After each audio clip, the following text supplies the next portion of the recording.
Hello, Monday morning. A little earlier than usual.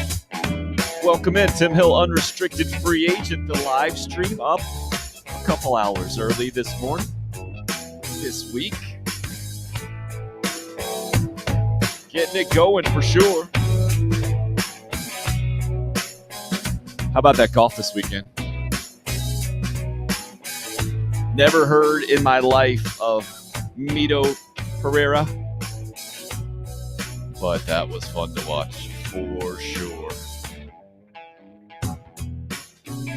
Gamecock baseball gets the postseason going this week, Tuesday.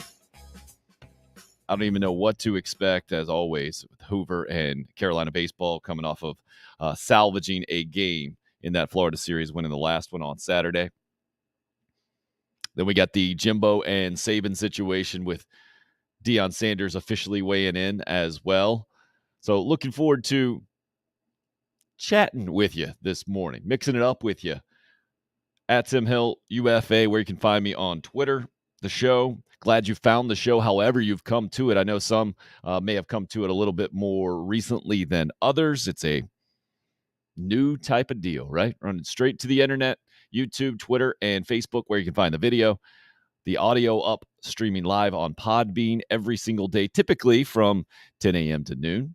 This morning, going to go play in a charity golf tournament benefiting Miravia, a tremendous home for women on the campus of Belmont Abbey up near Charlotte that helps provide a bunch of resources to single mothers raising kids while still trying to finish up their college degrees, something I believe in very strongly. One of the reasons I'm sitting here with you today, my stance on, I guess, kind of all of that to avoid starting off Monday with a too serious a slant. Let's get right into some of the headlines over the weekend, man. The PGA Championship, I told you, I'm a golf guy, not just going to play it and hack it around. I'm not very good at golf, but golf fan. Let's put it that way. And the older I get, I think maybe the more of a golf fan I turn into, because the athletic ability continues to diminish physically.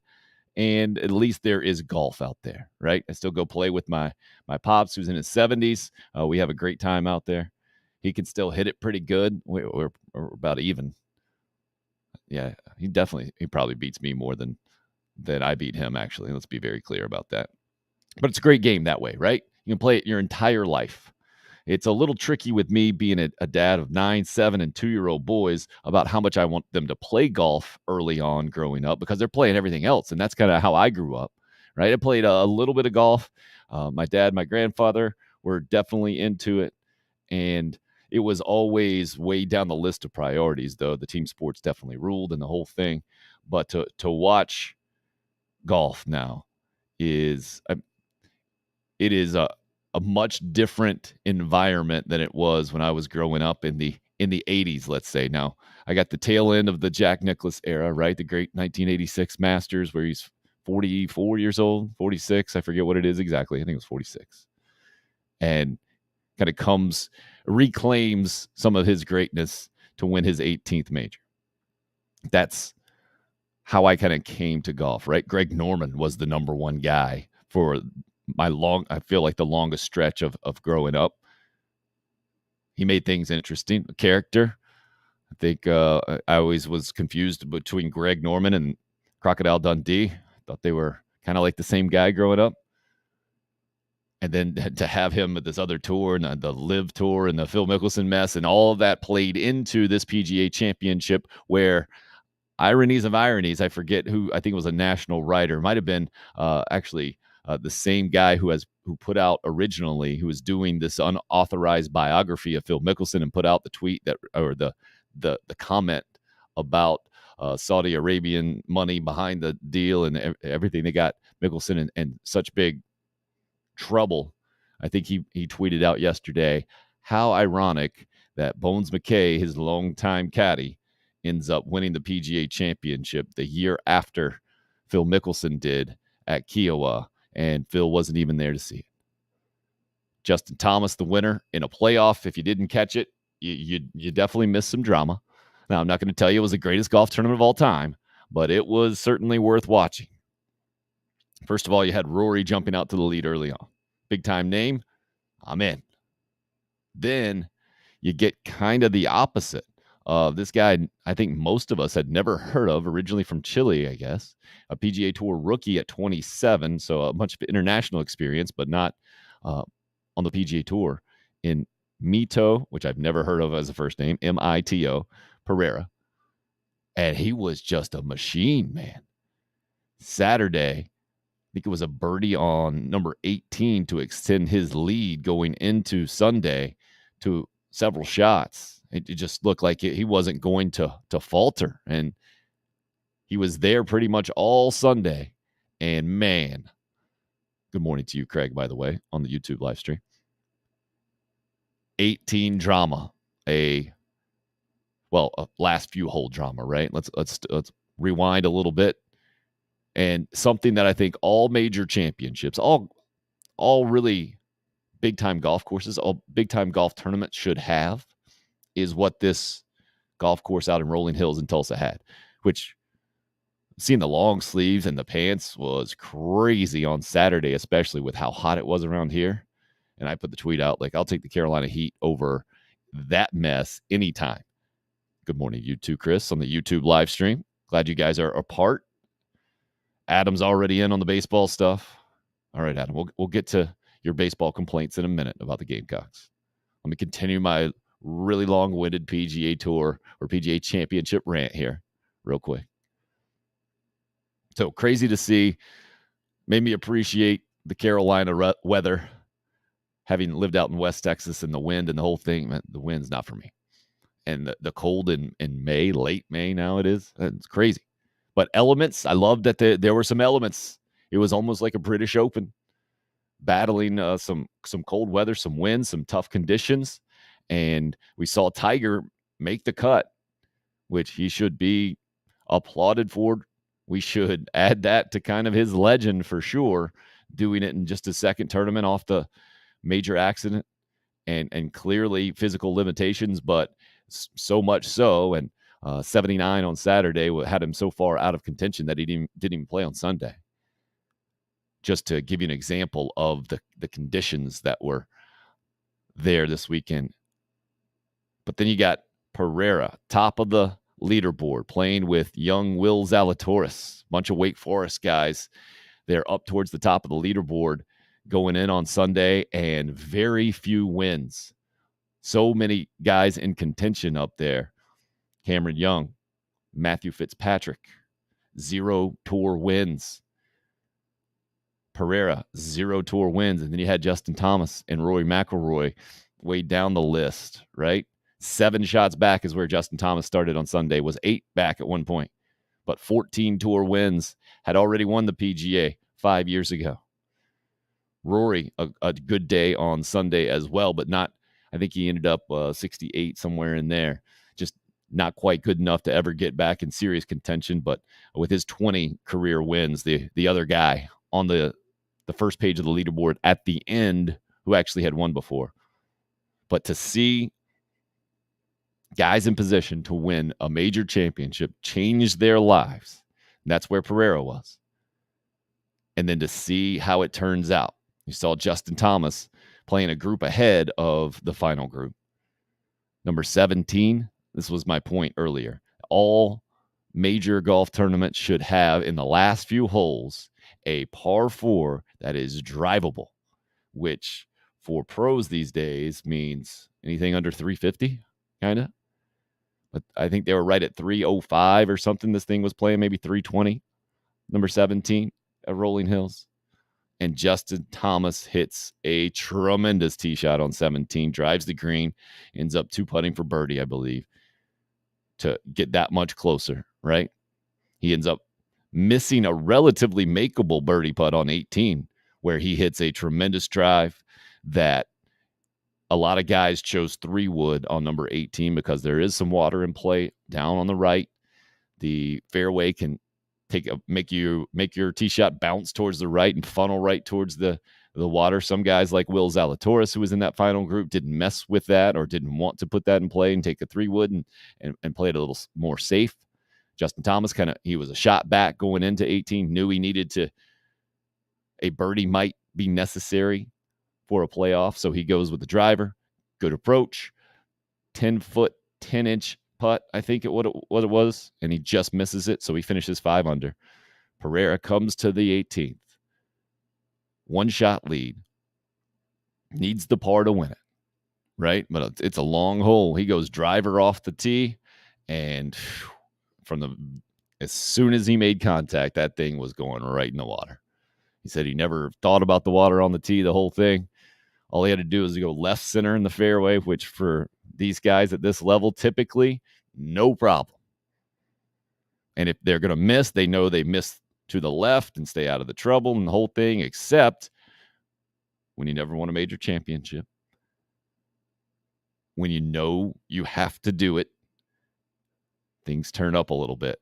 And kudos to Mito Pereira for popping on the CBS broadcast right afterwards. He ended up hitting the ball in the water and then double bogeyed the hole. Missed the playoff. Will Zalatoris made a clutch putt to make the playoff with Justin Thomas. And it was a 3-hole aggregate deal, which is, I think, maybe the best way to finish, especially a major tournament.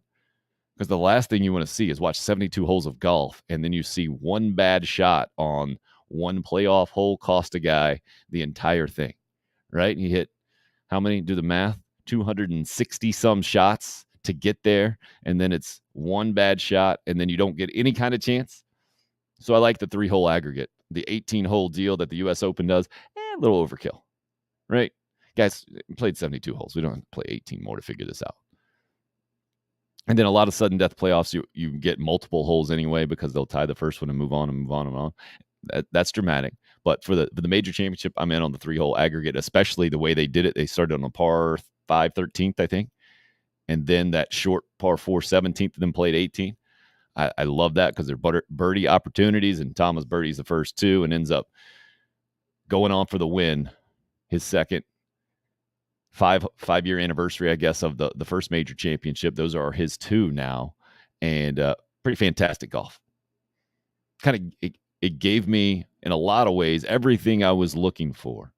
Introduced me to some new names. I saw some new faces, certainly in the mix, but still some familiar guys. And then ultimately you see a little experience plus a bunch of talent Justin Thomas has. End up paying off with the championship in extra holes with that 72nd hole drama. I'm really interested now to see if Mito Pereira ends up back in that spot again, because the talent has been there. I mean, the talent is there, I should say. He's still a young guy. I think he's just 27. Right, PGA Tour rookie, plenty of international experience. But man, sometimes you don't get back there in golf. You don't have that opportunity again. Jean Van de Velde, the famous example, the British Open, I believe, way back in the day, and trying to hit it out of the water and taking off his shoes and the whole thing. And I believe that was the 72nd hole too. Man, never had the chance to win, never put himself back in position to win a major championship. I'm pulling for this guy, just the way he handled it, right? I mean, he came out, stood there with the on-course reporter, spoke in his second language in English, and I was impressed. For anybody that does that is wildly impressive. For me, the quintessential American who can barely say yes in any kind of other languages. But then he kind of even laughed about it at some point. Was able to laugh it off. He struck me as a kind of a Dustin Johnson type guy, in that it doesn't look like much gets to him on the course. And he seemed to be able to have a relatively good perspective on it afterwards. He wasn't being over dramatic and being crushed with tears or anything like that. Justin Thomas, kind of maybe a different emotional example on the emotional spectrum, and tears almost instantly after he won it there. It's awesome. His dad comes out, who's kind of famously taught him, was a PGA professional there in the state of Kentucky.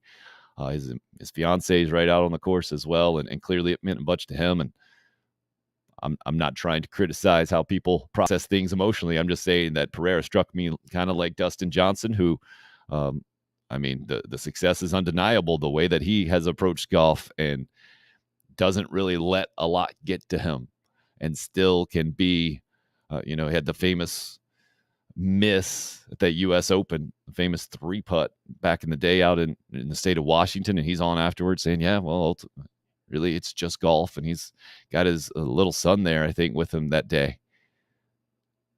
And admirable, I think, is the best way for me to put how he approached that disappointment, how Pereira approached or presented, anyway, himself after just a crushing defeat from a golf perspective. But fun to watch, man. Fun to watch. The headlining event of the weekend kind of lived up to the hype from my perspective in a lot of ways. So that was fun. Hope your weekend was fun. From the baseball perspective, let's get to Adam's non-fun comment this morning. Why would Ray Tanner bring back Mark Kingston, maybe? What can Kingston say to keep his job? I don't know if it's anything you're saying at this point, because the Gamecocks end up getting the number 10 seed in the SEC tournament. Right, because Mississippi State got absolutely smashed on Thursday in game 1 of their series against number 1 seed Tennessee. The Gamecocks made that, you got to make the top 12, I think, to get to Hoover, right? And they ended up finishing above Missouri and Kentucky in the SEC East and get the number 10 seed. They'll play Florida to start the SEC tournament, that is. Tomorrow be about 2 o'clock Eastern time. I think it's game number 2, so you never know exactly when these games are going to start from the SEC tournament perspective, but should be somewhere around 2 o'clock tomorrow afternoon. And to me, this is never a conversation where there are magic words one way or another. I always go back to, I forget how many years ago it is now. Several. Let's see. Frank Martin was a Carolina basketball coach for a decade, right? So I guess this would have been right around 2012 when Darren Horn was fired as the South Carolina basketball coach. And Eric Hyman, the athletic director at the time, press conference says, yep, it came down to, we didn't see anything. There was no evidence that the program was going to be able to head in the positive direction that it needed to head to. And to me, that's the only thing that coaches, programs can go on, right? The evidence of things moving forward. I guess if you're a huge Frank Martin fan and you're convinced that G.G. Jackson from Ridgeview High School was going to sign with South Carolina had Frank Martin stayed, then you would say, well, that would have been some evidence to keep Frank Martin moving forward. Clearly, that wasn't the determination by Ray Tanner and South Carolina Athletics Department, and they went in another direction, and Lamont Paris is the new basketball coach, and Frank's moved on to UMass, which I think is going to be a really good fit for him, and kind of hopeful from the Gamecock perspective that change will be a positive one for everyone. Sometimes that's just how it works out in jobs, right? You put in a certain amount of time, it doesn't go fantastic, so you move on from that job. And when you move on, sometimes the person that comes in can improve the situation and you can go on and have success as well. I think that's the ideal scenario, right? So for Gamecock baseball, finishing 500 is unacceptable. 27-27 is what Carolina ended up. 13-17 in SEC play. 13-17 in SEC play is not awful. I think it was one game behind Vandy. Vandy is way up in the national RPI. To me, again, I'll apologize for repeating myself if you've heard this already, but the difference this year for South Carolina is 10 non-conference losses. And how it became not the exception, but the pattern to go. Let's see, you finished 27-27. You went 13-17 in conference play, right? So that's 14-10 in non-conference play. I understand Texas and Clemson were on the schedule. Really difficult non-conference series, right? But that was just 6 games. So to me, you get a bit of a pass for what? 4 of those losses. You lose 2 out of 3 to those programs. That's nothing embarrassing or program changing or anything like that. Obviously, you don't want to do that, but it's nothing that is automatically unacceptable in college baseball, and you must make a change in the whole thing. But it was the rest of those games, the rest of those losses that piled up. To me, that's the glaring problem. And I know you can, if you're a big defender of the current coaching staff and the program, you say injuries, big time major injuries to the pitching staff, especially. Yep, I get it. But injuries happen all over the place. It certainly happened at Mississippi State this year, and you saw the national champion program finish last in the SEC. So a great example of how that can happen. And had this been the first time that Mark Kingston's program had gone 500 for the season, which hadn't happened all century, by the way, never happened under Ray Tanner, the worst record since Ray Tanner took over the program, I think in year number 1 back in 1996, then that would be one thing. But this is the second time that's happened. And in the other seasons, you haven't seen the success that Mark Kingston got hired to have to get the program back to the College World Series and get Gamecock baseball back to being one of the best programs in the country. Not saying it's easy. Sure, we all know that the SEC schedule is what it is, but there are a bunch of advantages at South Carolina when it comes to baseball. And it does not seem like the program has not been at the level it needs to be at. Now, the question becomes for Ray Tanner, who should be the absolute best evaluator of this, are there indications that next season it will be able to get back to where it should be? Then you have, obviously, money concerns about the contract situation. I believe it would be a $2.2 million buyout after the ridiculous Will Muschamp buyout. Yeah, that was hype, right? Just the Will Muschamp buyout from several years ago. Where is the athletics department when it comes to financially making a smart move? What I think would be worst case scenario is kind of the Frank Martin situation, where you didn't extend your coach, and it was pretty apparent that the long-term future was very much in doubt during this past season. And I think ultimately that doesn't help your college basketball program very much. Lamont Paris is in a tough spot. Transfer portal being what it is, maybe he can get that thing turned back in the right direction quicker than you could have beforehand. There are a bunch of good college baseball players out there as well from a transfer portal situation when you're South Carolina, and you have the opportunity to attract a bunch of people with the fan base, the importance of college baseball in the town, the city, the state, the tradition. I get it. But the question will be, I think, will Ray Tanner see enough kind of in the pipeline for Mark Kingston to keep his job moving forward? The run in the SEC tournament still a possibility, highly unlikely, right? After what we've seen in the regular season as the number 10 seed, the overall record for the Gamecocks in Hoover, not good at all. I mean, look that thing up. I read it yesterday, and I'm pretty sure it was 29-50 overall. Let me double check that right now for you.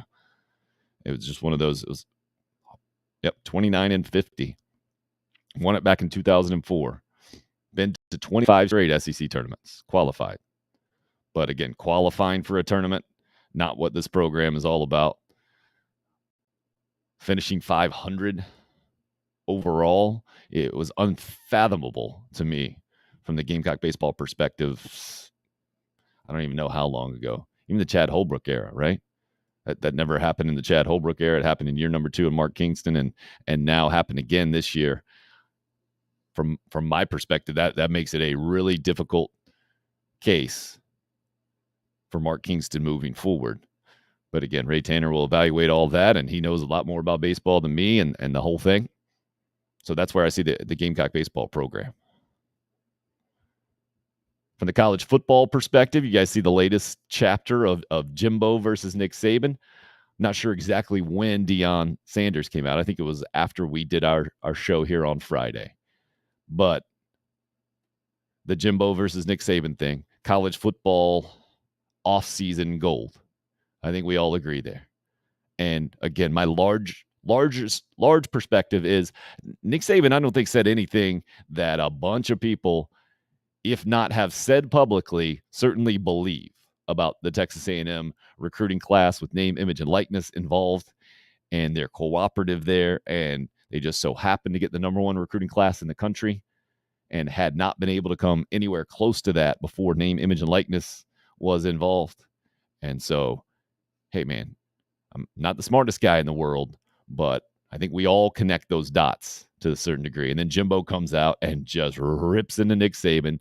Despicable. How dare you accuse 17-year-olds and their family of doing anything against the rules or against the law? And absolutely, Texas A&M does things the right way. And you heard narcissist and build them up to be God. And whew, and that's what talked about almost the entire show on Friday, because there's so much there in so many different ways. But my overall perspective from that is I don't think Nick Saban said anything that was wrong. Now, technically, do you have evidence? Are you able to go get any kind of NCAA sanctions against what Texas A&M did? No, you're not going to be able to do that, because the NCAA screwed it all up. We understand that. They didn't put anything that was tangible in place to keep this from happening. And I don't know if you can. And then Jimbo Fisher on the other side, to me, threw down the gauntlet and said, nope, I'm standing up for my program, and I'm burning the bridge completely. Getting more background on their relationship, it was pretty clear to me, kind of in hindsight, that the bridge had been burned anyway. And we probably all should have come to that conclusion last year when Jimbo comes out and is talking to Texas A&M off-season events and says, no, we're going to get Alabama, and we're going to do it while he's still there. We're going to end up becoming Alabama, but we're still going to beat Nick Saban while he's there. And then he turns around and does it. That's why I had to come out and apologize to Jimbo about that. Not that he cares about my apology. I'm just saying my gas baggy hot take at the time was, why would you poke the bear, the whole thing. So I don't think most of us, from a college football fandom perspective, are on Team Jimbo or Team Saban. I think a lot of us don't really like either one of them. Maybe like Jimbo Fisher a little bit better, simply because he hadn't won as much, right? But he's not necessarily a really likable guy. Now, he has maybe a little bit more likability, whatever that is exactly, than Saban, because he seems to maybe enjoy it a little bit more, or certainly understand that in the college football world, winning at all costs all the time isn't everything that is important in life, let's say. He went through his personal situation, ugly divorce in Florida State. Maybe that had something to do with it. He said certainly working for Bobby Bowden is where he learned how to do it, how to be in charge, how to do the right things. And then working for Nick Saban, how not to do it. So if I'm ranking coaches I like, Jimbo's not high on my list, but he's above Nick Saban. Saban might be last. He's certainly down there. I got Lane Kiffin somewhere in that mix, way above both of those guys, but he's not necessarily a likable guy with his past.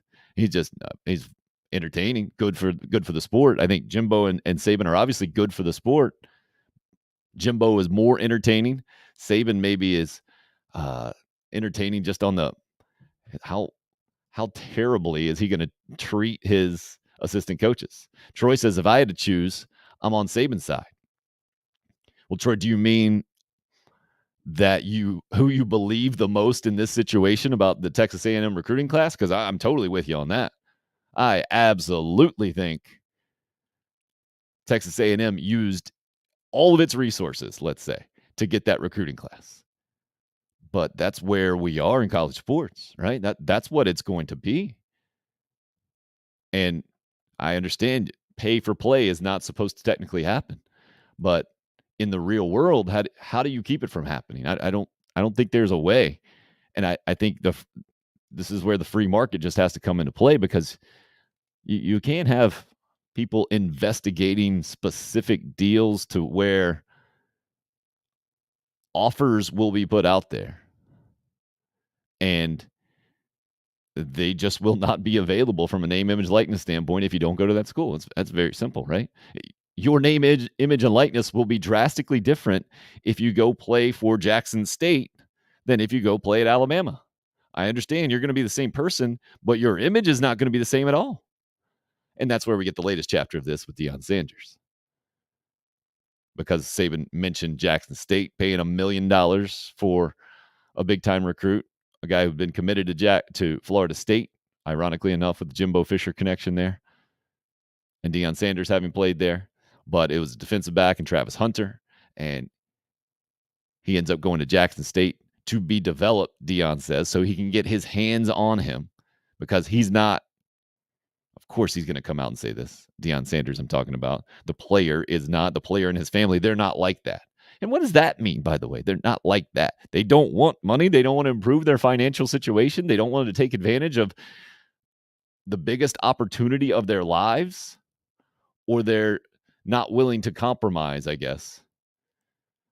The weirdest rules that we've ever seen, the most ridiculous era of recruiting that has happened. And that family is not willing to cash in on the opportunity that is there. I find that very hard to believe. But the part I loved about the Deion response was, hey, I'm not the guy you want to come after. Having worked with the NFL Network for more than a decade and knowing so many of the big time college football players who went on to the NFL, and knowing exactly how they got to the college they got to, and talking about the bags that were thrown out there. It doesn't mean that Deion and Nick Saban won't be doing any more commercials together. No, I don't think it does. Uh, And that was a great part of it as well. Deion Sanders saying he wasn't talking to Jackson State or Texas A&M, really. He was talking to Texas A&M people. The best part about Deion's response, I think, is very important, something that we can all take in, right? Like the line from Jimbo Fisher that a couple of you, I think, at least pointed out when we were talking about it, that stuck out to you was, when someone shows you who they are, believe them. And if you thought Nick Saban was anybody other than who he has shown himself to be recently, I don't quite understand how you've evaluated him. But what I take from the Deion Sanders response is he wanted to have a private conversation about public comments. No, if you already put it out in public, then we need to talk publicly. And I completely agree. You don't get to have it both ways when you're Nick Saban or any other public figure like that, coming out publicly and saying stuff and then calling someone up and saying, yeah, I'm sorry I said that. And I shouldn't have said that. Although I'm not really apologizing about the meaning behind the statement. I'm just saying that I shouldn't have said your name specifically. That's where I went over the line. That's where Nick Saban is, right? And maybe Deion is Deion is certainly the only coach at his level for a program that got hammered by South Carolina State in their last game, that could come out with any kind of cred, any kind of power, being that he is one of the best players of all time and certainly one of football's most colorful characters of all time, and say,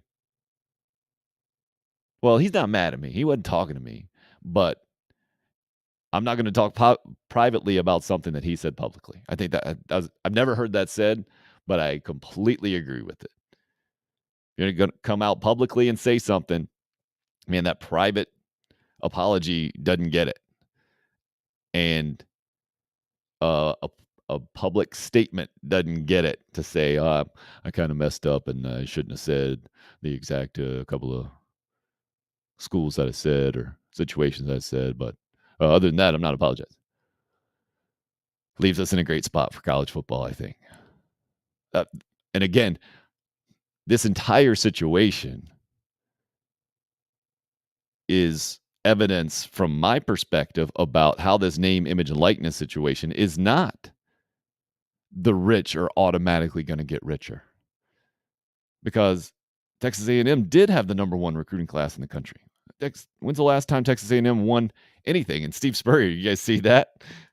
Spurrier comes out and classic Spurrier. Like, yep.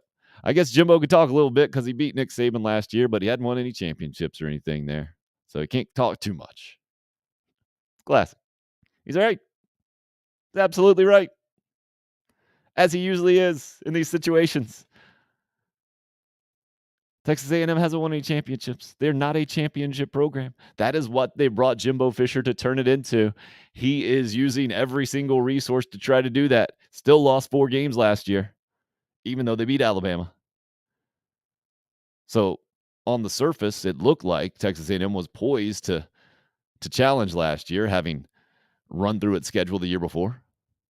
But then, and that shows you, especially in the SEC, week in and week out, good luck. Even with where LSU was last year, Mississippi State, Texas A&M couldn't roll through like Alabama's rolled through SEC schedule after SEC schedule, year in and year out under Nick Saban. So Jimbo could talk a little bit, but good luck talking more. But my point is that Texas A&M is enough of a threat to get Nick Saban talking. Travis Hunter was enough of a player to have Nick Saban whining about it to go when he goes to Jackson State. Deion Sanders has been enough of a factor from a recruiting standpoint to be on the radar of the czar of college football in the offseason, to have him at least complaining to his own boosters or trying to put out the warning signal to say, hey, you guys need to know this is happening. We need your help to keep it from getting out of control or to keep our handle on college football.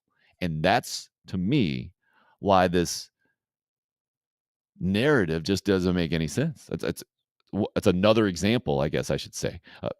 South Carolina fans, I think, have a great one too. Spencer Rattler's a quarterback. In the name, image, and likeness era, he chose South Carolina. Does that happen with a typical transfer before the name, image, and likeness? Even if the transfer portal is open, if you can't have name, image, and likeness money, does Spencer Rattler come to South Carolina? Who's the last big-time quarterback to transfer into South Carolina? You got to go to history there. I mean, we can speculate all we want to, but has there been one? If there has, you guys please help me out. I'm not getting one that pops in my head. You know, I'll never forget being at a baseball regional, bringing it kind of back into baseball and Ray Tanner, and NC State was in Columbia, and this was, I think, the year that Russell Wilson was still playing with NC State baseball and had already announced that he was going to transfer. And their head coach was just sitting around talking, kind of like baseball guys do to even to media nerds after a press conference. Is like, yeah, if Russell Wilson were to transfer into South Carolina, he would take him to a championship. He's that kind of guy. And he ended up going to Wisconsin instead, and I think won the Big Ten there. But I thought that was it was surprising to hear. That was when Steven Garcia was still at Carolina. And so I was like, yeah, I don't think so. I appreciate the NC State guys sticking up for his guy, but I haven't seen that from Russell Wilson. And obviously Russell Wilson went on to be who he is and was completely right. But we didn't see that then. We saw it now. We just saw it. Spencer Rattler coming to the University of South Carolina. Again, I think the opportunities for programs who haven't dominated college football to make some noise, to get their fair share, and fair is a hilarious way to put it, right? To get their share of big-time prospects using all the resources that they can use, that their fan base can generate. I think that's why you're hearing Nick Saban chirp. I think he's concerned. And the idea that college football hasn't been ridiculously top-heavy for the last certainly 15 years, whatever the Nick Saban era has been at Alabama, is crazy to me. So Deion Sanders getting in the mix with the Jimbo versus Saban thing, fantastic over the weekend. Again, college football in the offseason, I think it just is better across the board for it. You got a defined rivalry between conference head coaches that is as personal as it's ever been in college football. And you got other programs, a small program like Jackson State and Deion Sanders taking shrapnel, and who knows where it'll go from here. But love that Deion was in on that and defended his program himself, how he did. And I have learned now something I'll take forward, that no, you can't privately apologize for something you said publicly. We got to have that conversation in public, because that's what you did. You put it out there. So that's on you. So now we get to move to the baseball postseason. Again, the Gamecocks, the number 10 seed in the SEC tournament. And Tuesday, 2-ish o'clock, we'll play Florida. I believe the way that works is you got to win the first game, single elimination, to get into the double elimination portion of the SEC tournament.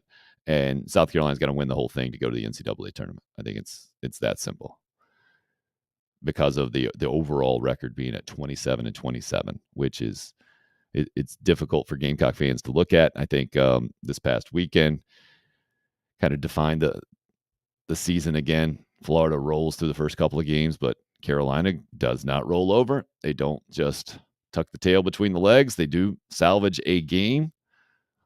So you can't whitewash things and say, oh, just complete embarrassment and the whole thing. And these guys, the coaching staff's clearly lost the team and the whole deal. Nope. That's just not true.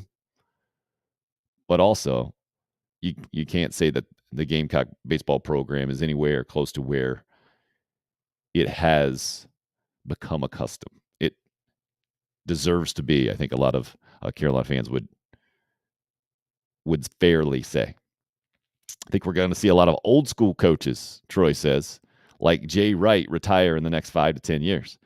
Well, that was the thing about Dan Mullen, too. It seemed to break Dan Mullen. Troy's talking about the Vandy basketball coach and Jay Wright, and that did kind of come out of nowhere from my perspective.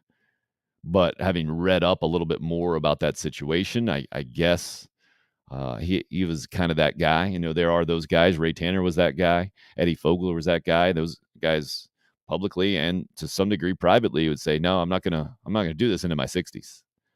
That's just not my plan for this. I don't know if Dan Mullen was that guy, but once Dan Mullen, to me, started talking about the possibility of jumping to the NFL, or how attractive the NFL offers were while at Florida. It's one thing to throw your name out there for other college jobs when you're at Mississippi State, right? Starkville is what it is. There are a lot of challenges there. I'll just point to straight up money. Andy Staples' article about the Nick Saban, Jimbo Fisher situation, one of his main points about Saban's rant about name, image, and likeness that caused the big stir from his Wednesday night meeting with Alabama fans was how he was talking about things have always been fair in college football, right? It's supposed to be fair. Everybody's supposed to get the same deal. And Staples pointed out, no, come on, man. Alabama in 2019, 2020 invested, let me look up the number here again, $58.5 million. Team in their own conference in Mississippi State, $30.5 million. So that's not a shocking number to me or probably any of you, but that is direct evidence for Dan Mullen wanting to upgrade his situation in college football, even though he was able to take Mississippi State Dak Prescott and company all the way to number 1 back in the day. Mississippi State, I don't know if it could ever be one of the top jobs in college football. I think South Carolina kind of in that boat to some degree. Not quite the same. Columbia is not Starkville. There are a lot more advantages, I think, in the South Carolina football program, but you don't have some of the inherent advantages of being in a larger state like Georgia right below them and all those recruits just in the Atlanta area, Florida, all those state recruits, Texas, Southern California and the LA area, all of those inherent advantages those schools have. They don't exist at South Carolina. They don't exist at Mississippi State. It makes the job just that much more difficult from a very obvious and honest perspective, right? So when Dan Mullen was always his agent was always floating his name out there while Mullen was at Mississippi State. I got it. And it seemed to me that he was going to be the perfect guy to get Florida back on track. Perfect guy, right? Relatively self-deprecating kind of guy, doesn't necessarily take himself too seriously, but intense, offensive genius, proven track record of developing quarterbacks, what kind of Florida is known for. Was there with Tim Tebow back in the day as the offensive coordinator, developed, like I said, Dak Prescott at Mississippi State. And to me, I guess how I think about Dan Mullen is being one of the guys to help college football evolve to what we see today. More the spread game, right? Mobile quarterbacks. I feel like he's one of the first guys that really took advantage of that realized if you can play the game out in space and get the matchups you needed, that you're going to win. You don't have to have better talent 1 through 85. You just have to find the best 1 through 11 matchup out there. And obviously it's probably 1 through 6 when you count the offensive lineman involved in football on every single play. But the best 1 through 6 matchup out there, get that matchup in the right spot every single time or as many times as possible, and you can have a very successful offense. He did that. He's done that. But then I guess the way the recruiting had weighed on him, his comments about recruiting and just everything that comes with that Florida program, because I guess it was his wife that had made some comments while they were at Mississippi State about the massive pressure at Florida to win and to win at such a high level. How this is what she kind of appreciated about Mississippi State, I think, is how that comment was put out there. And this was years ago, right? I think even before Dan Mullen, well before Mullen got the Florida job.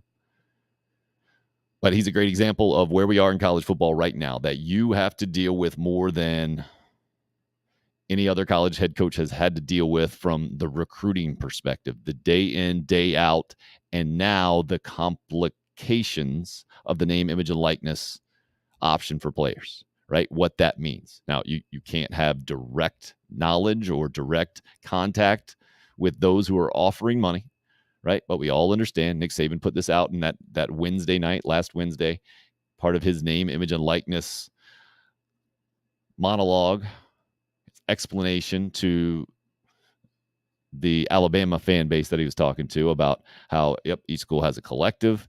Every head coach knows exactly how much money that collective has. And there's someone who kind of goes in between the head coach and the collective and talks to the players about it and the whole deal. And that's definitely not what I don't think. I know I didn't have that in mind. Talking about, players should get more money. They should be able to get paid some piece of the pie that coaches are eating up a massive amount of it, administrators and then facilities eating up all of this ridiculous amount of money that's being generated. No, the people who create the product deserve some of that money. But how it's done now, I don't think anybody thinks, hey, perfect system.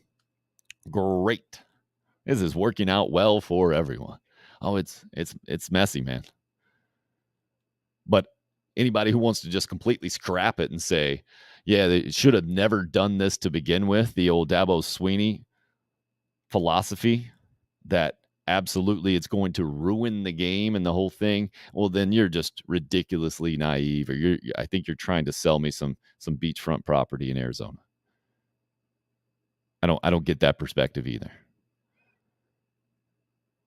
So I think, Troy, if it hasn't happened by now about old school coaches getting out, I don't think it's going to happen, because I guess there are different ways to think of old school coaches, right? I think Nick Saban's kind of an old school guy, but actually he's the most adaptable, the guy who's adapted the most in college football through the years and clearly used it to his advantage.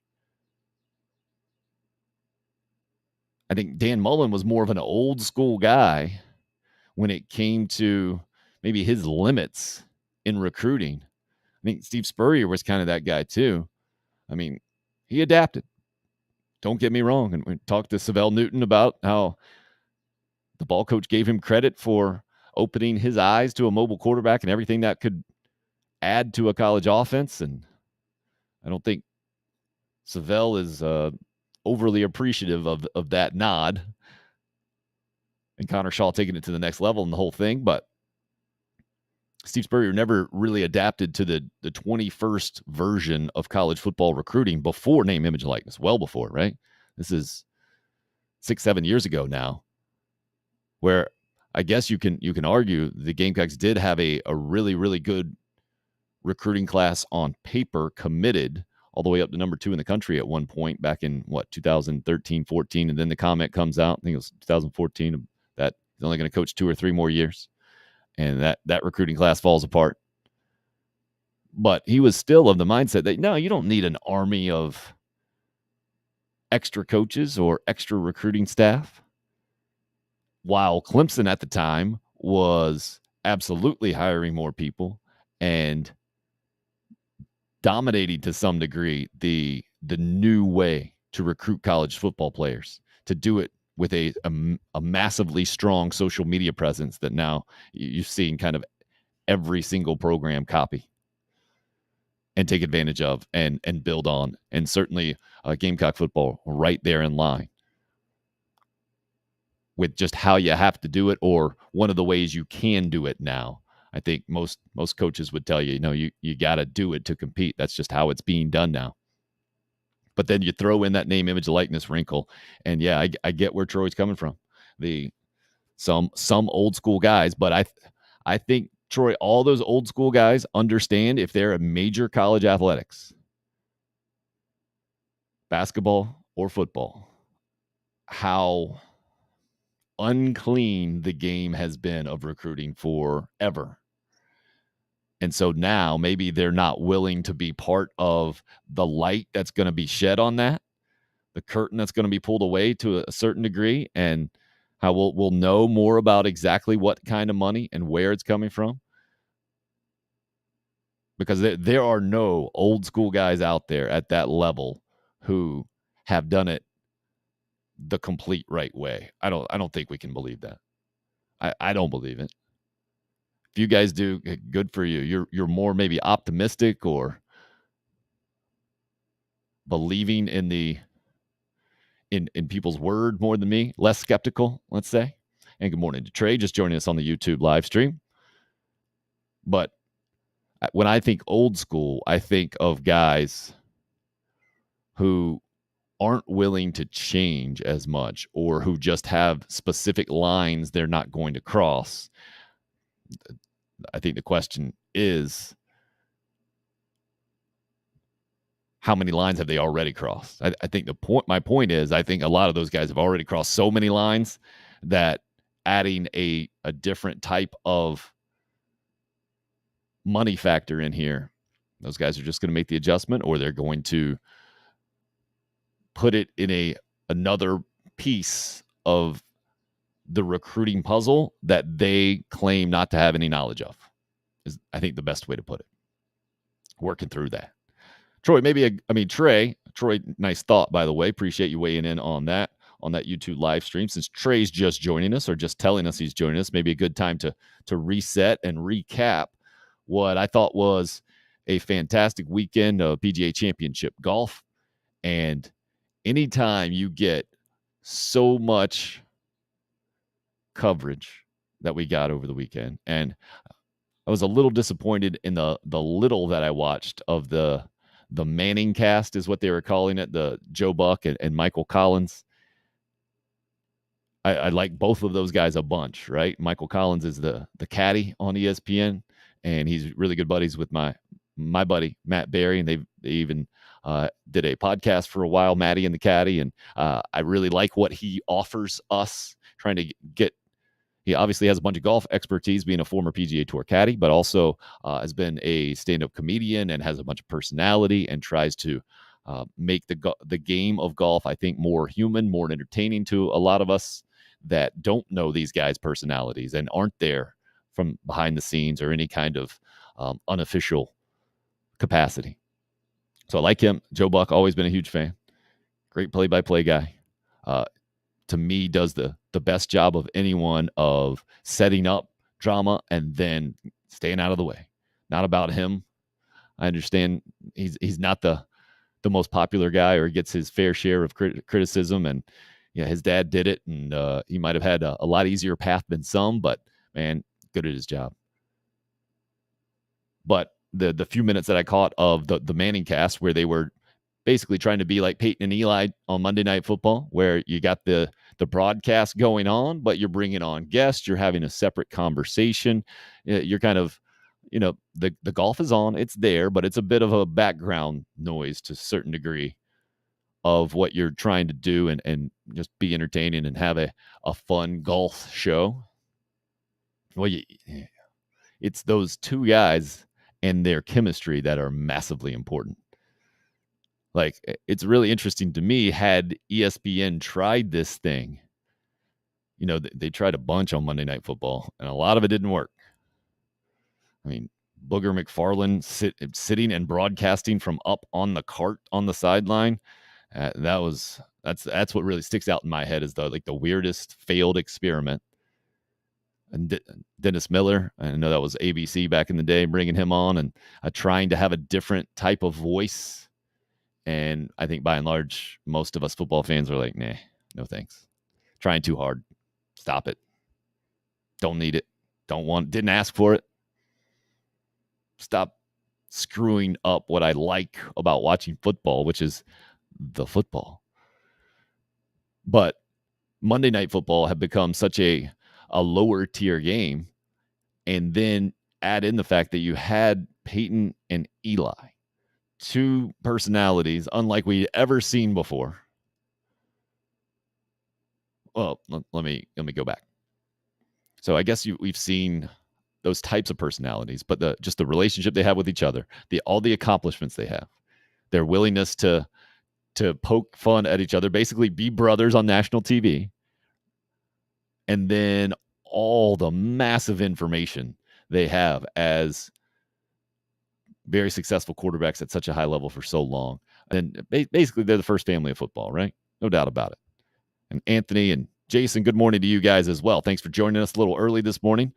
So I'm doing it a little early this morning, trying to get out to the golf course, a charity fundraiser for an organization called Miravia, a great organization on the campus of Belmont Abbey, helping mothers raise their kids while helping them get a college degree as well. And this brought me back to the PGA Championship and the recap of golf over the weekend, and the Manning cast that I caught on a little bit Thursday and Friday. Freddie Couples I was watching on there. It just didn't have that same type of feel to me, one that I'm instantly drawn to whenever I watch this Manning cast thing. I don't know what it is. I think it's Peyton and Eli and their connection with each other, and maybe the connection to the game too. Maybe that's kind of like the triangle that I'm really drawn to, is that they see the game and enjoy the game so with such an immense knowledge and love. And they like, when my favorite parts are when both of them just get visibly frustrated, like, oh man, no. It's just like it just hurts their soul to see football executed in a certain way when they know something else was supposed to be executed, or they see the opportunity for it to go the other way. That's the part that I love. And then to get other people on, and first of all, how I think honored isn't the right word, but how much respect people come into that as guests with, like, hey, getting the chance to talk to Peyton and Eli while the game is on. This is really cool. And yeah, typically when a big time name goes on a show, it's going to be all about them. And well, that's not necessarily. I think the guests kind of fanboy out on the Mannings almost as maybe more so than the other way around. But Peyton seems to genuinely enjoy talking to other people like that, and Eli as well, just in his own way. But I didn't quite get that, even though I like Fred Couples in this segment I saw. It's crazy to me that he was college roommates with Jim Nantz, and they both played on the Houston golf team. And so, on paper, a great guest, and the whole thing. And he seems to, take himself not so seriously in the whole thing. It's just that I guess that the golf broadcast is such a unique one, and I know not everybody enjoys it. I get it. But I saw a great tweet. I forget who popped it up yesterday. The PGA Championship hasn't really started until I wake up from my nap as the back nine is beginning.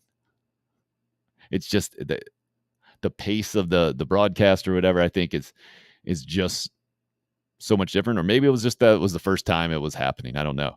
But I really think the key in those kind of things is the two people hosting it, the relationship they have, and kind of unfair to Joe Buck and Michael Collins to kind of combine them together without ever having worked together. I don't think having had, the lifetime relationship that Eli and Peyton had. That's pretty unfair, man. So I was a little disappointed in that, and I don't think that's going to become much of a thing on the golf side. Certainly not going to become what it has become in football, where I always turn on the Manning cast on Monday Night Football in the last season instead of the game. I just go straight to those guys. It's more entertaining to me. I like it better than the regular broadcast, and mentioned before, unless it is a really big time game where I am invested in one team or the other, or just the outcome or something, which is not usual, then I would prefer that way of the presentation. But in the golf thing, maybe that's what it comes down to too. Like, the golf is enough. You don't have to add to that. And they weren't doing it on the weekend or anything, so I'm not trying to say that they were. But when you see a guy that has a lead on the 18th hole and has been almost robotic in a very, I mean that in the highest complimentary way possible, in someone that we hadn't even heard of before, most of us. I hadn't heard of Mito Pereira before, a guy from Chile, a rookie on the tour, I think 27 years old, never won on the PGA Tour. And man, how much he was just rising above the competitors time after time. I'll go back to the Saturday finish where he finished with a birdie on 18, where nobody was birdieing 18. And every opportunity was there for him to be kind of the typical human guy who hadn't been there very often before and kind of slide back. And then you see what you typically see, I feel like, in these majors, is where guys who are proven and have the experience and have done it before, a guy like Justin Thomas or Rory McIlroy, and that becomes more the leaderboard, more the top of the leaderboard, as opposed to what happened over the weekend, where you had so many guys with zero career PGA Tour wins. Zero.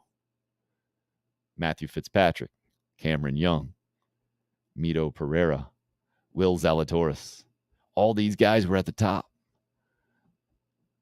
And the way they smashed the ball, and just the way that the Rolling Hills was playing, was enough to keep me invested for sure. And it really did help that Justin Thomas was down there kind of sneaking in. Rory McIlroy had a day on Sunday and got towards the top of the leaderboard. Never really a factor, but not the greatest golf tournament I've ever seen, but certainly lived up to what I had hoped it would be.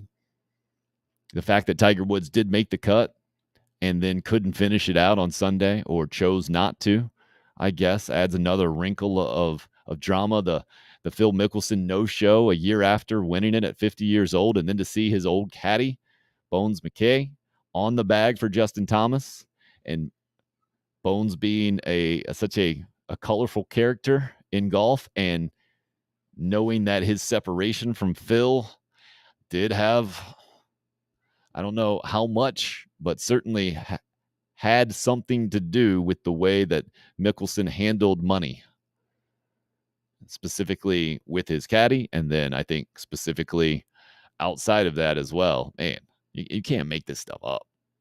So I think for golf, great what happened over the weekend in a lot of ways. Tiger was involved. People were talking about the Phil drama and seemed to be firmly on the PGA Tour side, I think, in a lot of ways. And then you had new guys playing at the highest levels and being factors, and then the 72nd hole drama of Pereira going in the water. Justin Thomas coming through and winning in the playoff with Will Zalatoris right there. I was definitely pulling for him, man. I mean, you look like Happy Gilmore's caddy. I'm going to be on your side. And you show up in the majors, which he's done at such a young age. You have bench pressing abilities like me. I'm guessing Zalatoris is probably still stronger than me, but I recognize skinny arms when I see them. I'm like, hey, man, yes, I'm pulling for that guy. Unfortunately, John Daly couldn't keep it up after his first round. Good first round. I did see a picture. I don't know if it was a real one. It said John Daly taking advantage of his late tee time tomorrow. It was him sitting at a slot machine. This is on Thursday night, allegedly, which I think they do have those out in Oklahoma, so it absolutely could have been true. And if anybody was actually going to do that, it would be John Daly. So I think great for golf rolling into the U.S. Open, which I always equate to the College World Series. It seemed to always overlap that first weekend of the College World Series. And that can get us back to Gamecock baseball. Number 10 seed in the SEC tournament ended up winning the last of the 3-game series against Florida. So didn't completely roll over. You can't whitewash it and say they don't have some resolve and grit in the whole thing. But you also can't say that it's a really good team. Now, what, 1 game behind Vandy, I think, in the standings in the SEC is where they finished. It's not bad. But the number 10 in the SEC is not good. And to me, it'll always come down to what happened outside of the SEC this year for Gamecock baseball. That completely not Gamecock baseball like. 10 non-conference losses, 27-27. They finished the regular season and now have to go on a miracle SEC tournament run to make the NCAA tournament, not where the program has been or should be. And combine this with the fact that there's already been one 500 season in the Mark Kingston era. Year number 2, they went 28-28. To me, that it doesn't paint a good picture for the future around Carolina baseball, which at this time traditionally has been poised and is a great feel-good story for a lot of Gamecock fans. A lot like North Greenville, former Gamecock Landon Powell leading that program to a super regional this weekend. Going to be a 3-game series against Columbus State, I believe, in the Division II playoffs, where the winner of that series will move on to the College World Series. And North Greenville has never done it, by the way, but they got the number 1 overall seed in the country this year, or I guess they don't even do that, but go into the tournament as the number 1 team by, I think, pretty much any kind of ranking service out there. And if you're doing Division II rankings, you are in baseball, right? But if you follow the North Greenville team at all, you saw that they actually got down in the regional against Lenore Ryan, had to come back and win a doubleheader on Saturday to continue to move on, and that's exactly what they did. And the good vibes continue. The impressive run continues for former Gamecock Landon Powell, Trey Dyson there in North Greenville, Matt Williams also on that staff.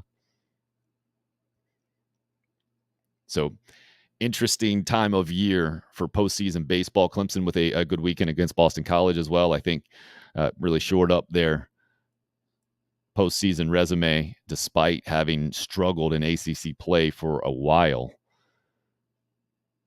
I think you're going to see Clemson get in the NCAA tournament because of a really strong RPI, strong finish, but not where that program is used to being and where Clemson fans want Monty Lee to be either. Let's be very clear on that. Where the rest of the schools in the state end up in the college baseball tournament, going to be interesting to see, with Coastal Carolina having a good year, College of Charleston, Wofford, all those teams in the mix, how they'll do in their conference tournaments. Critical, especially for a team like Charleston, where the RPI isn't overwhelming and the conference just isn't that good. They need to win it to feel completely confident, obviously, about getting in. And anytime you get the win or go home game at any level, not too far from where I'm sitting right now, Fort Mill High School won its first game of the best of 3 series in the state championship in South Carolina against Berkeley the other night. I just bring that up. I've been watching coach pitch and minor little league baseball rec games that are in the playoffs and win or go home. And you just get that feel. It just jazzes things up. Draymond Green was talking about this after the game last night, where the Warriors just, once Andrew Wiggins dunked on Luka Doncic, that series ended. I think in game number 2, I think it was Friday night, when Steph Curry hit the 3 and gave him the old night sign, that stole the soul of that series. The Mavericks had shot so well from 3, had gotten up so much, and to watch the Warriors just systematically chip away, and then Steph just dagger, ruthless, right towards their bench, gave him the old night sign. I think that was going to be the turning point in that series anyway. But then to see the Wiggins ridiculous dunk last night on Doncic, and originally called an offensive foul and then overruled on the challenge and the whole thing. And Mavs gave it a good shot. I think the Warriors just proving their mettle again and doing it in a different way, with Wiggins going off last night with 27 points, I think. So basketball was kind of interesting over the weekend for sure. But I just mentioned that another postseason. Draymond Green was talking about how he goes postseason Draymond. He feels like a different guy. It's a different deal, and that's why I definitely can't get into the regular season for the NBA, but do this time of year. Speaking of the postseason, we've got an expert joining us right now on the program. I was mentioning North Greenville baseball a little earlier. I think I tried to recap it, Trey. So here's how I said it. You guys opened up with a single win in your Division II regional. That got you to a best-of-3 series. You lost game 1 to Lenore Ryan on Friday, I believe that was last week. Had to bounce back and play a doubleheader on Saturday, and you won both of those games. Now moving on to a super regional, looking to clinch first ever spot in the Division II College World Series for North Greenville. Do I have the facts right, sir? Nailed it. Fantastic. You know how I got all that right? I listened to a little podcast last night that got put out by North Greenville Baseball. Yeah. Maybe the worst hype speech I've ever heard given by a coach at the end of that podcast, by the way. Was it that bad? It needs work. But that's the thing about it. You can't give a hype speech on a Sunday before a series. When's the next series starting on? Friday? Friday, yeah. So maybe that's what you did. You just started the slow burn. Maybe that's what a hype speech has to be on a Sunday before a Friday game. You got to start the bar low, and then you inch your way higher and higher. Maybe on Friday. That doesn't really happen in you guys' locker room, does it? Does Landon give like a big go win one for the Gipper kind of speech, or are you in there as the assistant coach is doing that right before the game? That doesn't happen, does it? Yeah, Landon he'll give some pregame speeches for sure. And some post-game speeches and some mid-game speeches for that matter. Yeah, he's not afraid to throw some speeches out there. I don't typically give team speeches. I'll give like individual speeches and group speeches. We held we have a group 2 meeting with group 2. Baseball, you have hitting groups.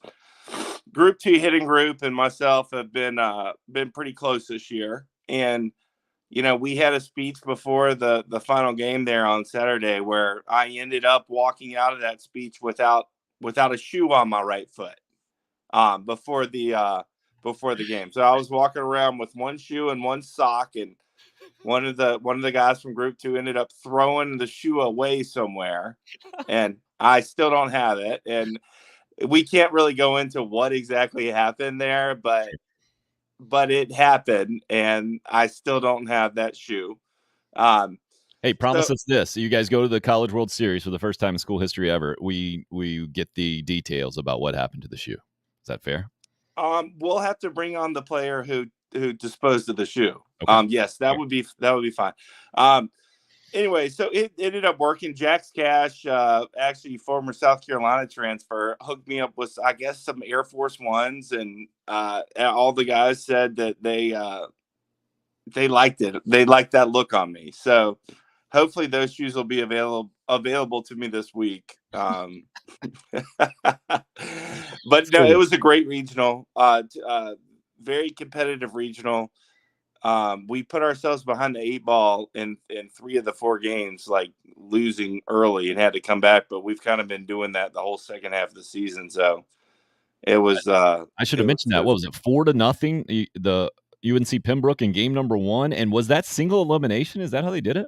No, it wasn't a single elimination. It was just it was weird because for whatever reason there was only 7 teams make the regional in the Southeast regional, and we were part of the 3-team regional. So it was weird the way it was set up. But it was double elimination. We played the loser of the first game. The first game was Lenore Ryan versus UNC Pembroke. Gotcha. And, so once you beat Pembroke for the second time, they were eliminated because they lost twice. Is that what the deal was? Gotcha. Yep. And you should earn a certain advantage for being the number 1 team in the country or getting the number 1 seed. So that makes some kind of sense. And that's part of what I love about baseball this time of year too. Conference tournaments have different formats. The ACC's done this round robin deal for forever. The SEC now has a single elimination portion before you get the double elimination part. So all kinds of stuff to follow out there this time of year, man. What about that mentality though? Can you speak to that? I know your Gamecock teams had it back in the day. That confidence that you have to have up until the very last out that you're going to win the game, no matter what. And clearly the North Greenville program has it now. My question to you is, can you have that feeling without having done it before? Can you have that? Do you have to have the confidence beforehand, or is that something that has to be developed with actually doing it too, Trey? That's a hard question, Tim, because we had so many good teams here at South Carolina. That 2000 team was awesome. Lost to Louisiana Lafayette. 2001 was awesome. Lost to Stanford. Both 1 game away from going to the College World Series. And then in 2002, we had that miracle comeback, in the 9th inning before going. And then once we went, obviously going back in 2003 and 2004, seemed a lot easier. So doing it is one thing, and kind of the floodgates open up after that. But it takes a special group of guys to make it happen for the first time, for sure. And so Landon's been in this situation before, and he's never been to the World Series before. So it's really up to the guys. It's up to the coaches and the guys really to make it happen. And hopefully this group of guys can get the job done. You just got to do it. You got to do it. That's what the hype speech, the hype speech may have been bad yesterday. I didn't plan it really, but maybe it's the thing that gets us over the top, Well, now you got more drama involved in this thing. You're taking on a program that eliminated you last year. Is that the deal? Columbus State? That is correct. Yes, they're very good. They have we've got 6 guys with double-digit home runs. They've got 6 guys with double-digit home runs. They score a lot of runs. They got a really good lineup. They've got good pitching. You don't really see many teams with that many guys with that many home runs. Not that means everything. We're certainly not just a home run hitting team, and neither are they. But that kind of goes to show that kind of the depth that they have, and that's something that we take pride into is how deep the team is. But they're really good. They've got this catcher. About our catcher, John Michael Fail, the king of Division II baseball. He's been hurt. He had surgery less than a week ago, and he's already hoping that somehow he can pull a Kirk Gibson and play in this regional somehow, which is going to be really, really hard to do. But I mean, we'll see. But they got a kid named Robert Brooks, who's just great catcher. He's a great hitter, and he's been there for a long time. And he's got 21 home runs on the year, lots of RBIs, and he's like kind of always been right behind John Michael Fail when it comes to like postseason awards and stuff. And poor guy, he hasn't really gotten recognized or the recognition that he should have received because of John Michael Fail. And so that kid's got to be ready to lay a whooping on us, and we got to make sure that we're ready for him as well as all the other talented offensive players that they have. But Division II baseball really it's a great product. It's a great product. You don't have guys throwing 105. So not every single at bat is ending with a strikeout or a walk. There's a lot more contact, and a lot more stealing, a lot more base running. We scored a lot of runs in this regional with athleticism, scoring first to third, or first to home on a double. We had an inside the park home run that it was actually a little league home run with a couple of errors, but it was also really, really hot. The Conference Carolinas Player of the Year, Mark Kloop.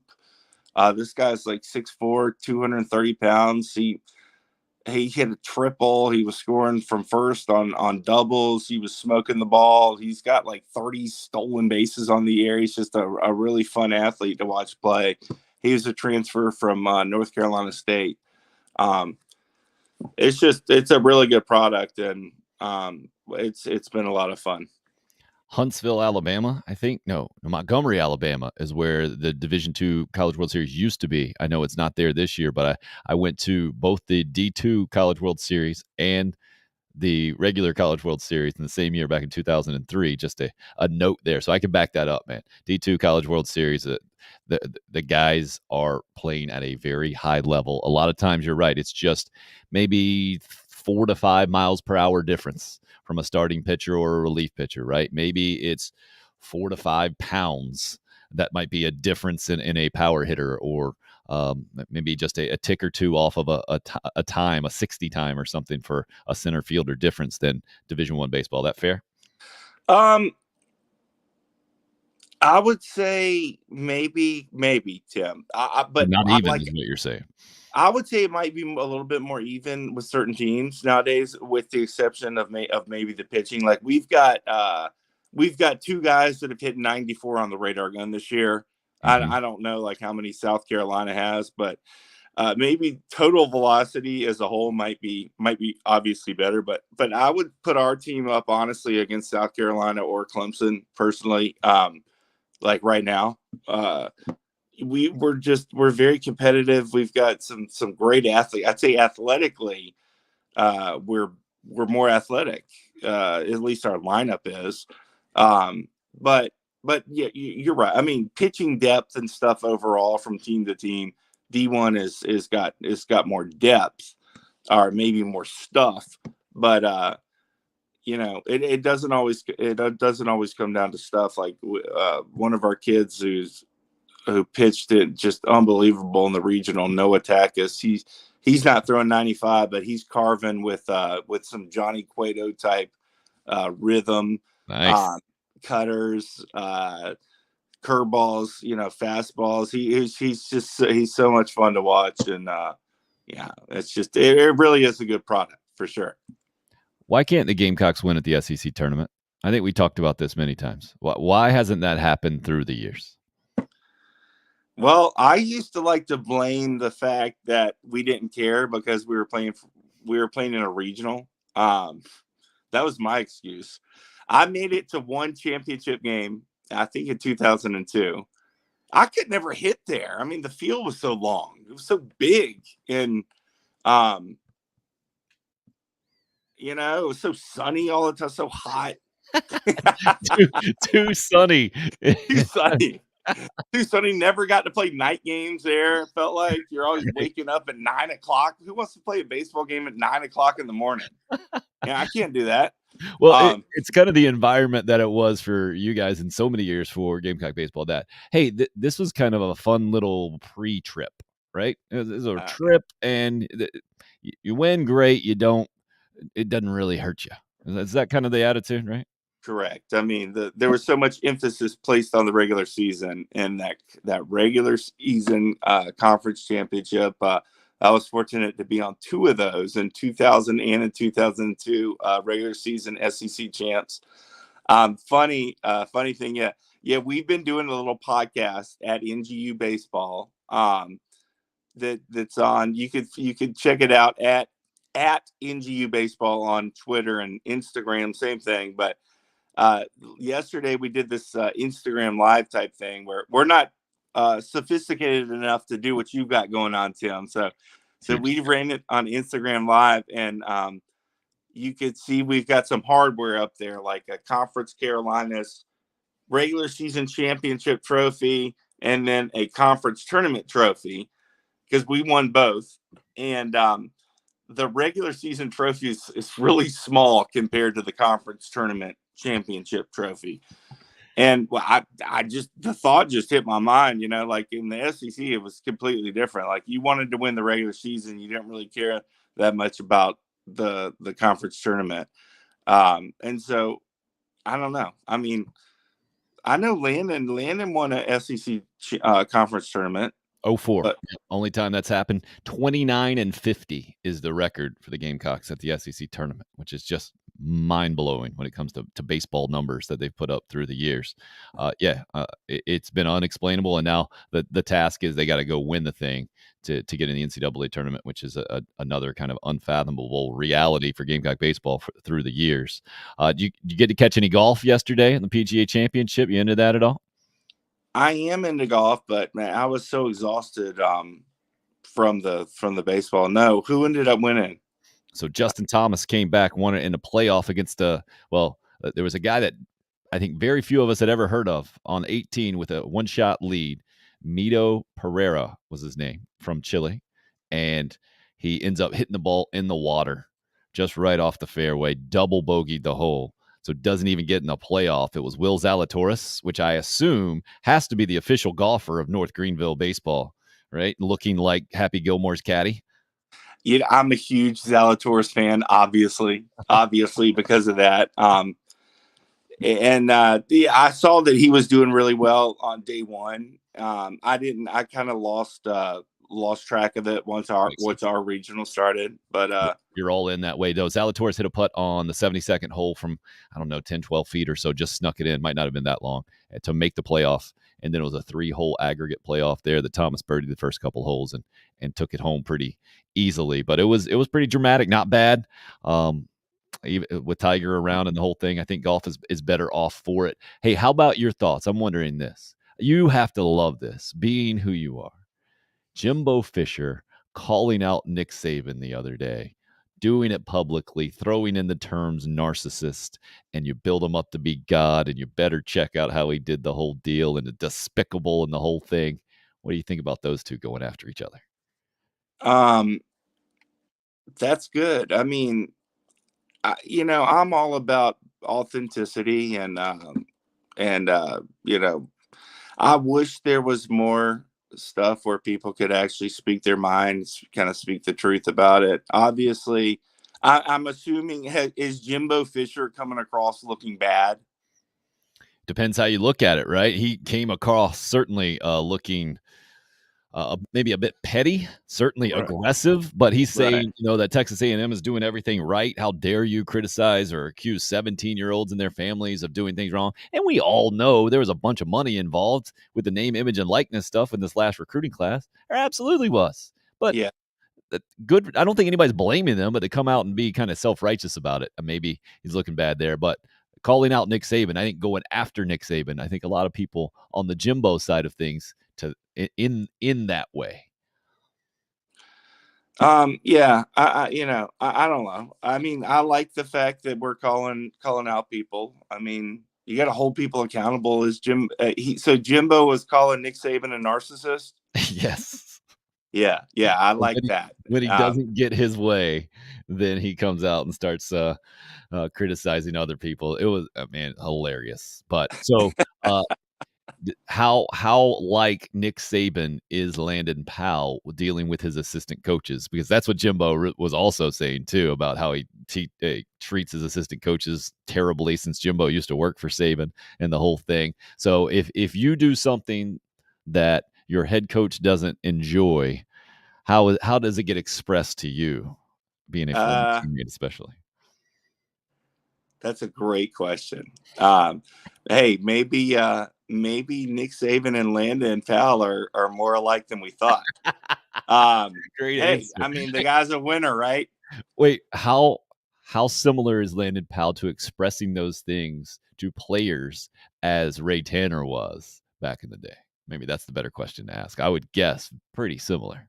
Yeah, very good. Obviously, he's Ray Tanner disciple, if you will. But Landon does a lot more things based on kind of his pro ball experiences, though too. That's kind of how we try to run things, and um, so yeah. I mean, maybe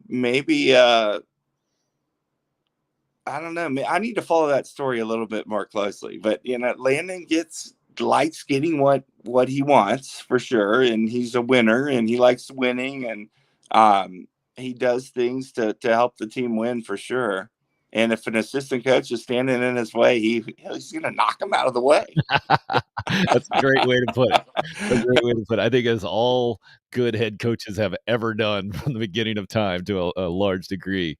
I'm guessing you guys don't have assistant coach or staff recruiting calls every Saturday morning that everyone is required to be part of the conference call. No, of course not. No, we don't. I think that was Um, the main thing I read that Jimbo Fisher absolutely hated for working for Nick Saban for that he required that every Saturday morning. And no, I told you what we were doing last week in preparation for the regional. Landon had the entire team as well as the coaching staff in the 100-degree plus heat with no shade, no water on 18 holes of golf after practicing for a couple hours. very We had nice. an unbelievable. We had a great golf tournament on Tuesday before a Thursday regional. And we won the regional. No big deal. Beautiful. Trey, I believe a North Greenville alum, says back in 2010 had the worst game of his career against Lenore Ryan in part due to an inadvertent whistle on an onside kick we recovered. That whistle nullified the recovery, so it felt good to watch y'all beat the hell out of them in that last game. Well, Trey, hats off to you, sir. We do this not only for the players, for the university, but for alumni, folks like yourself. If it makes you feel any better, we had an umpire that was getting up there in age and experience over this regional that missed some two pretty bad calls against North Greenville over the weekend, and he ended up capping off his career with a good game behind the plate on Saturday. So this guy, I can't remember what his name was, but he ended up making up for some pretty questionable calls. Saturday, he had a very solid game behind the plate. In fact, the umpiring as a whole, honestly, was really good. Oh, bring it back around. Well done. I see what you're doing there. No, it really was good. It was just funny because the umpire right after he finished that game on Saturday, he comes up went up to Landon Powell. He goes, that was my last game. I'm retired. And I was thinking to myself, good move by him, go out on top after a really good game behind the plate.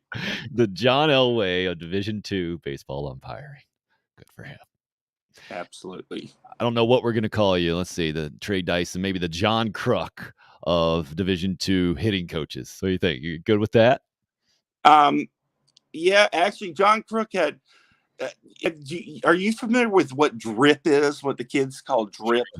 How close is that to swag? How close? It's pretty close. It's pretty similar. It's but it's more along the lines of attire. Right. Only though swag can be like attitude and stuff too. Okay. Gotcha. And I don't even know if I'm using the term correctly, but John Crook had way more drip than I do. I mean, he had chains and the hair and stuff like that. But you hit for more power, I think, than Crucky did. He was more of an average guy. Crook was nasty. He was so good. That Phillies team was so nasty. Him, Eisenreich, Darren Dalton. Who else was on that team? Eisenreich, nice. I always go straight to Mitch Williams. Is who I remember. Oh, Mitch Williams, yeah. Oh, wow. What a team! What a team! Great work, Trey Dyson, man. I didn't think you were going to come up with Jim Eisenreich. Jim Eisen. On that one, right?